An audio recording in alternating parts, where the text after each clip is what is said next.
और जबकि भगवान कह रहे सातों सब महिमा जग देखा, मोते अधिक संत कर लेखा। मेरे से अधिक संत भगवान आदेश कर रहे हैं। अब ये कि संत भी तो मनुष्य शरीरधारी है ना, वो पूर्व में कितना भजन किए हैं, यहाँ बिना भजन के कुछ नहीं मिलता है। एक राजर्षि है, एक ब्रह्मर्षि है, एक है बिल्कुल अकिंचन, फटे पुराने कपड़े पहने हुए, भीख मांग के खाना, रात दिन भगवान में भजन में डूबे रहना।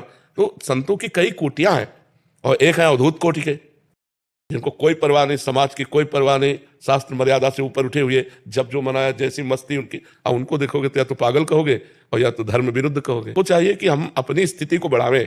भागवत में पढ़ के देखो, रहुगण कपिल भगवान से सत्संग करता था, लेकिन पालकी में ज्योति दिया सिद्ध महापुरुष जड़ भरत जी को।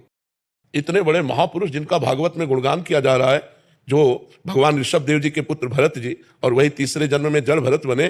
तो इतना बड़ा सत्संगी कपिल भगवान से सत्संग करता था रहुगण, वो भी दृष्टि में चूक हो गई। उसने साधारण मूर्ख समझ करके उनको पालकी में ज्योति दिया, और जब उन्होंने उपदेश किया तो कूद पड़ा पालकी से कि इतने बड़े महापुरुष, और चरणों में लौट गया और कहा क्षमा कीजिए, मेरे से गलती हो गई। एक बार एक ट्रेन में एक संत भगवान ऐसे बैठे थे। अब उनके संतों किसी से होते हैं, भगत लोग होते हैं, हर शिष्य चाहता मेरे गुरुजी अच्छी वस्तु पहने, मेरे गुरुजी अच्छी गाड़ी में चले, मेरे गुरुजी, जब मेरे पास इतना तो मेरे गुरुजी है, तो वो भाव रहता ना। तो उसने सोने की चैन की घड़ी और ये सब व्यवस्था, अटैची सब। तो उन्होंने कहा बाबा जी एक बात पूछे, बुरा तो नहीं मानोगे? बोले नहीं। बोले हम में और तुम में अंतर क्या रहा?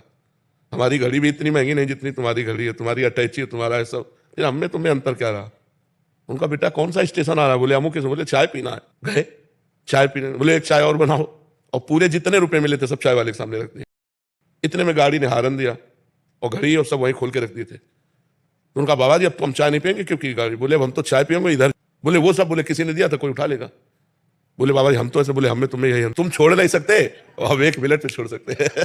तो संतों की बाहरी क्रियाओं से हम नहीं जान सकते, सब में भगवान विराजमान है, ये भाव रखकर हमको अपने को बचाना है। हम कैसे पहचान पाएंगे अच्छे साधु और साधुओं के? हमें क्या पहचान होगी? हम तो सामान्य है, संत को कैसे पहचान पाएंगे कि ये संत कैसे है? आपको जो उपदेश मिल रहा है, आपको जो सद्भावनाएं मिल रही, आप उनको धारण करो। वो क्या है भगवान जाने। तो हमको ये देखना कि अगर संत उपदेश कर रहा है तो जो उपदेश ग्रहण करने लायक हमको लगा, हमारी क्षमता, वो ग्रहण कर लिया, प्रणाम किया, अपने चल दिए। अगर हम उनकी तरफ परीक्षा की, तो हो सकता है महत् पुरुषों का अपराध बन जाए। अपराध बन जाने पर फिर बुद्धि भ्रष्ट हो जाती है। शास्त्र और संतों से ही तो हमारा कल्याण होता है, और वहीं हमारी बुद्धि बदल गई तो फिर कल्याण कहाँ हो।